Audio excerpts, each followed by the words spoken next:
58th gene key, From Stress to Bliss.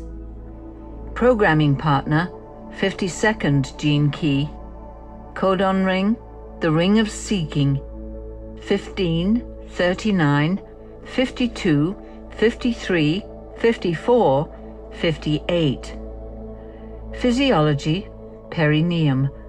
Amino acid, serine. The 58th shadow, dissatisfaction. Divine dissatisfaction. In the original Chinese I Ching, the inspiration for these 64 gene keys, each symbol or hexagram is represented by the combining of 8 different types of natural phenomena, such as thunder, wind, earth, fire, and so on. The 58th gift is symbolized by the single repeated figure of a lake. A lake is a beautiful and simple symbol on which to meditate because it immediately captures the very essence of calmness.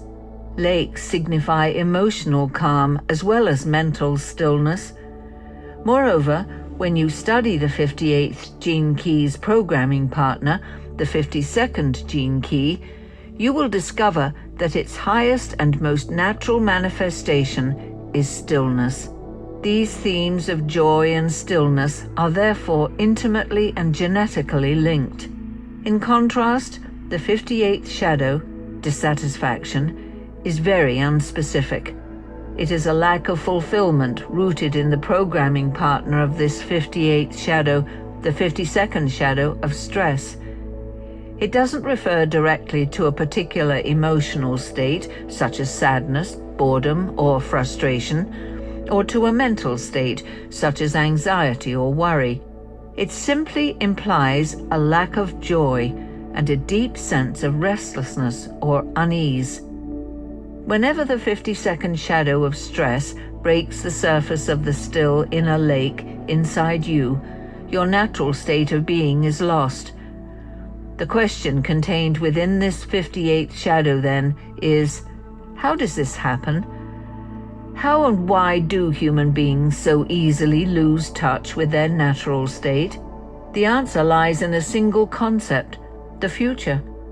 As you peruse and contemplate these 64 gene keys, you will see that there are entire gene keys, for example, the 10th and the 20th, which are dedicated to the experience known as living in the now. This simple expression is the core principle of almost all great mystical and spiritual systems and paths. So how on earth do you live in the present moment? One way to bring greater awareness to this conundrum is to understand why, how, and when you leave the present moment in your life. In this respect, the 58th shadow and its gift can lend you considerable insight. Most people drawn to listening to this work will already know that the main culprit within human beings is the mind. If you are at all interested in spirituality or self-improvement, you probably have heard this over and over again. The mind is the problem. Out of this truth, countless systems have been born. Meditations, practices, affirmations, and modalities, all with the single purpose of helping you transcend the mind and find inner fulfillment. Although it is indeed true that the mind is the root of the problem, there is great danger in directly confronting the mind because it is such a slippery mechanism. The problem with the mind is that it hankers after self-improvement, the very core of the 58th shadow. It wants more than anything to give you the feeling that you can do something to bring about the state of joy. Unfortunately, in this respect, anything you do, any technique, any system, any strategy, can only bring about continued dissatisfaction. The 58th shadow stirs up a great genetic pressure within human beings, the pressure to improve something or to be of service in some way. Dissatisfaction is an energy frequency aimed entirely at the future. When not agitated, this gene key manifests its natural state, that of vitality and joy. This is what is so hugely ironic about the 58th shadow. It provokes you to seek happiness in the outside world, only to bring you to the conclusion that you cannot produce the state of joy because it already exists inside you. The 58th shadow creates the illusion of the future. The real joke is that in being driven outwards in our quest for fulfillment, we human beings actually improve the world and help it to gradually become more synthesized. In other words, it is your very dissatisfaction that is of the greatest service to the whole. When we examine the 52nd shadow of stress in conjunction with the 58th shadow of dissatisfaction, we learn that these two codes program human beings on a transgenetic level. In other words, they reinforce each other through the collective morphogenetic field. The more dissatisfied human beings there are on our planet, the more powerful this shadow frequency becomes. Ironically, this is why the population explosion has led to vast improvements in the quality of our lives. In our modern world of today, the search for personal satisfaction and fulfillment has become practically universal. It is extraordinary to consider that our search for fulfillment creates and compounds the very stress it seeks to end. This is precisely how evolution operates. It makes us miserable, and in our quest to end our misery, we unwittingly evolve. For the individual, the 58th shadow does a great service. It stirs up the quiet waters of your inner lake so that you must try to find some kind of peace. Eventually, you realize that the future dream you are trying to capture does not exist in the outer world, and so you are driven back into yourself. It is at this stage that most people begin their spiritual search. It is simply a gear shift from trying to improve the world to trying to improve yourself.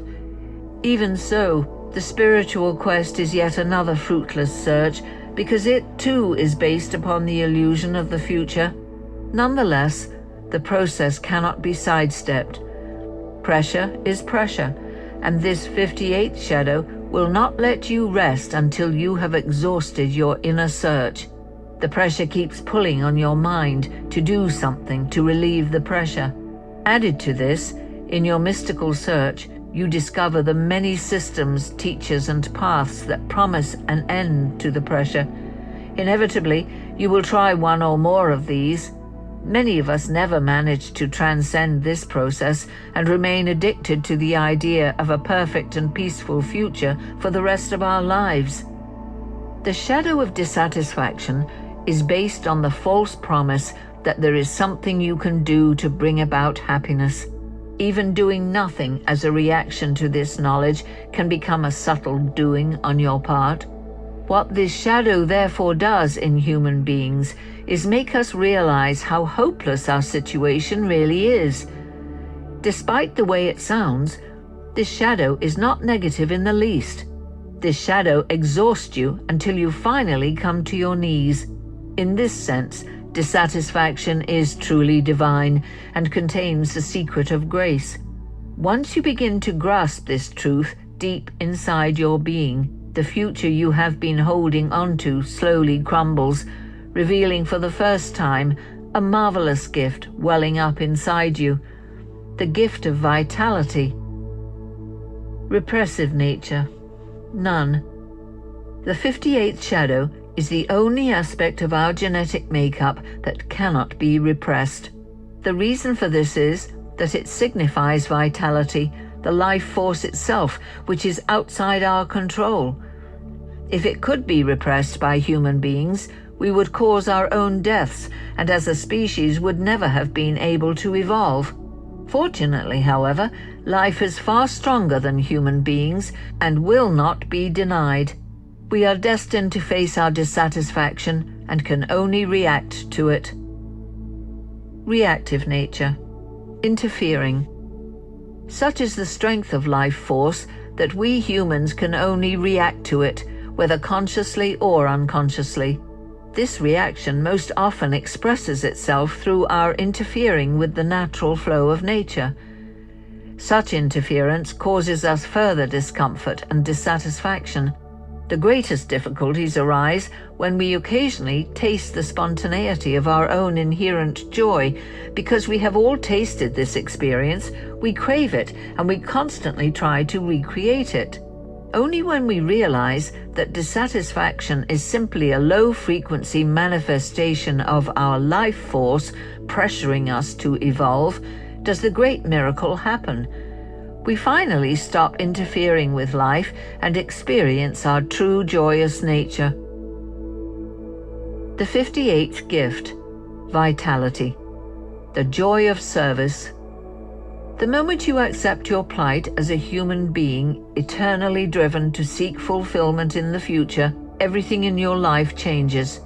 This deep understanding sparks the next process when the life force within you shifts gear into a new phase. The process begins in earnest as you grasp the depth of your own dilemma at an intellectual level. The understanding then passes from the intellect to the intuition and finally deep into the very heart of your body, into your DNA. When acceptance reaches down inside you to this degree, it produces what can only be described as an atomic rupturing. The energy that has been seeking an outlet into the world through your dissatisfaction is turned back upon itself, which forces it into the atomic structure of the body. The result is a kind of implosion of inner vital force, which catalyzes extraordinary microprocesses within your physiology. In short, you begin to become yourself once again. At the gift frequency, the same energy that you experienced as dissatisfaction now begins to turn into joy. This joyousness lies within every human being and is nothing short of life expressing itself without resistance. At this stage of your individual evolution, something strange is breaking through inside you. The evolutionary urge to become self-aware. Life wants to become aware of itself, freed from boundaries and restraints. Thus, it begins a process of disidentification inside you. As you realize at deeper and deeper levels that the future truly does not exist, you prevent your life force from projecting itself into that future. Your mind becomes quieter, as though more space were opening between your thoughts. Your relationship to the future also changes. You realize that it is not and never has been in your hands, but is maintained by a collective force of which you are only a minute aspect. This deepening realization loosens your concern for what happens to you, even though a part of you still remains fascinated. All of these changes in your inner attitude are brought about because of the shift in direction of the atomic vital force that is keeping you alive. Increased vitality really means increased freedom. No matter how old or decrepit your body may be, you begin to feel rejuvenated by the joy that begins to well up within you. You find yourself happy for no real reason at all. Such a force needs to find an outlet in the world, and its most natural path is in finding a way to be of service to others. However, unlike the 58th shadow, the 58th gift does not try to help others in order to allay its own dissatisfaction and thus interfering with natural organic processes. On the contrary, the gift of vitality knows empathically how to work with life processes in a non-interfering manner. Vitality always recognizes vitality and is particularly adept at helping to free blocked vital energy. In fact, the mere presence of such people can catalyze increased energetic flow through a system. These principles can be applied to any field of endeavor, from healing the physical body to the structuring of a bridge, or even to increasing the profit of a business. The 58th gene key is part of the genetic family known as the Ring of Seeking, a complex codon that codes for the amino acid serine. Each of the gene keys within this group creates a different pressure inside you. Together, these 6 pressures drive you to seek answers that can bring an end to the longing inside you. All seeking is therefore partially rooted in dissatisfaction, and all seeking will eventually lead you inwards. It is this turning in that unlocks the huge reservoirs of vitality that are available to you when you relax enough. As you see that all seeking is simply life looking for itself, you begin to stop seeking. As the pressure within you falls away, the vital energy becomes clearer and more radiant within you. Many people who are awakening in this way actually go through some kind of healing crisis as the energy matrix of the subtle bodies comes back online. This can be a time of intense physical transformation. Above all, the 58th gift is an unstoppable force that once set in motion cannot be turned back. Because the 58th shadow is uniquely irrepressible, when the frequency of this gene key hits the gift level, things tend to happen very quickly in your life. Not only does your life take on a new shape, but a far deeper process overtakes you, the process of moving into the heart. This is an infectious phase in which you learn to move in deep harmony with your environment. At a collective level, this gift is very powerful, as it will one day unite humanity to work towards a higher goal. In some respects, it is already doing this across the globe, and the modern trend towards globalization is an example of this. The future of human evolution truly lies in the ideal of service. One day, service will be at the root of all business, economics, and government, as humanity realizes that it really is better for all of us. The joyousness we seek as individuals is intimately tied to the joyousness of the collective, which is precisely why the 58th gift is delighted to work so tirelessly in that direction. The 58th Siddhi, BLISS, beyond focus.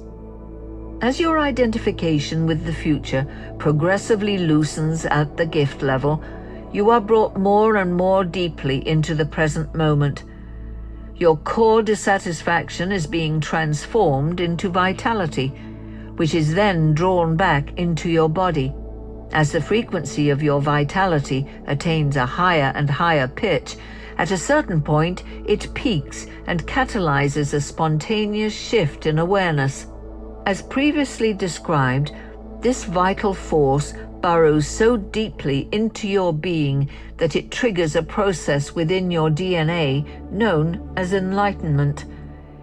It is as though before this event your awareness sticks to your DNA like a kind of glue, giving you the impression that life is localized only inside you. Then, at the tipping point, awareness finally lets go of its attachment to your DNA, and you experience a kind of death. The final vestiges of the shadow frequency pursue us even into the gift frequency, where they cling to us like lichen to rocks. However, the focused power of the frequency just before enlightenment has the wondrous effect of loosening these final tendrils within you, and something lets go at the deepest level inside. Suddenly, the life force is no longer focused inside you, and you no longer feel a center inside you. Because of this release in focus, everything reverts to its pure and pristine state, and your being becomes once again a pure, still lake. These waters will not be stirred up again because they are the waters of pure consciousness, whose nature is entirely unfocused.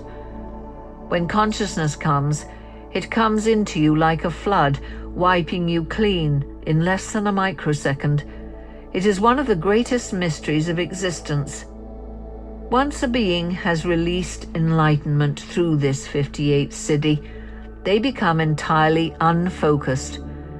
Their awareness stretches into infinity, their gaze becomes unfixed and dreamy, and their heart is so full that it bursts with love for all creation. Even though the awareness in such a being has become universally unfocused, their body becomes a point of intense focus for the process known as bliss. Bliss occurs as a byproduct within a person in whom these events occur.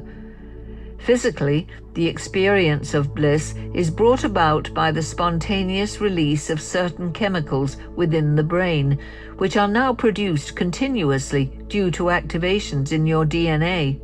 These activations allow you to witness unbounded the continuously breaking waves of life welling up within you. Experiences of such heightened states are still relatively rare events in the world that we know. On average, perhaps one person in every generation across our whole planet has such a transformation. Because the Siddhic state is not brought about by any particular practice or activity, but is born of understanding and grace, such experiences often occur to people who have no particular religious or spiritual practice. One enduring example of the spontaneous eruption of the 58th Siddhi is the renowned sage Ramana Maharshi, who lived in India in the 20th century. Ramana experienced just such a spontaneous death at the age of 16, with no prior understanding of such phenomena. The Siddhi of bliss cannot be hidden or contained in any way, but radiates out from the very pores of one's being. One can still capture something of its essence by looking at photographs of Ramana Maharshi's eyes. There are many viewpoints expressed by experts about what enlightenment really is and how it happens. Each Siddhic state is essentially the exact same experience in which consciousness expresses itself without resistance through your genetic makeup. There is enormous confusion amongst seekers and even teachers about the many possible manifestations of enlightenment. The experience of bliss can even occur while still in a shadow state, since there are drugs one can take that activate these chemicals for limited periods of time. Heightened spiritual states also often include periods of blissfulness that can last days or even months. None of these experiences can be compared with the actual enlightened state itself. Some say that enlightenment has nothing whatsoever to do with blissful experiences, and that such states are even traps that prevent the real thing. However, through the 64 siddhis, one can get an idea of how varied the expression of enlightenment or realization can be. One of the great problems among seekers is identifying with the manifestations of enlightenment and assuming that this is what it means or looks like. The actual manifestations are really inconsequential. That one vehicle is coded to suffer waves of continuous bliss and another is coded to become a paragon of honor or virtue is not the point. The point is to realize that there is no point.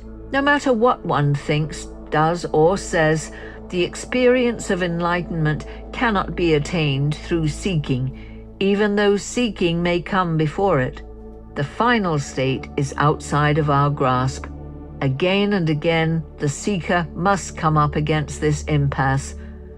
You must look into your constant dissatisfaction until you begin to loosen up and find the humor in your situation.